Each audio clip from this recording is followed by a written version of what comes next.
Hi guys, మా ఇంట్లో తెల్లారింటిగా సంక్రాంతి హడావిడి స్టార్ట్ అయిపోయింది. మా అమ్మ ఉన్న 2-3 రంగులతోనే ఏదో ఒక అందమైన ముగ్గు వేయడానికి అరగంట నుంచి ట్రై చేస్తుంది. అదే టైంలో చూసుకోకుండా ముగ్గు మట్టేసా.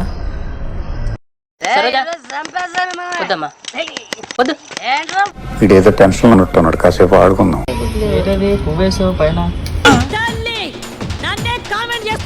చూడండి గాయస్, ఈ కుండలోంచి పాలు పొంగితే నొర కిందకి రావాలి కానీ అమ్మేసిన ముగ్గులోంచి పైకి తుబుక్కని తుల్లాయి అనమాట.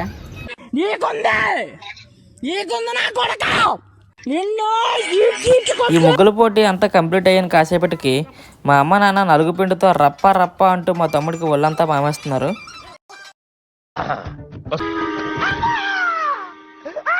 ఈ దారుణాన్ని అంతా చూసి నేను ఎలాగైనా అక్కడి నుంచి ఎస్కేప్ అయిపోదాం అనుకున్నా, కానీ కుదరలే.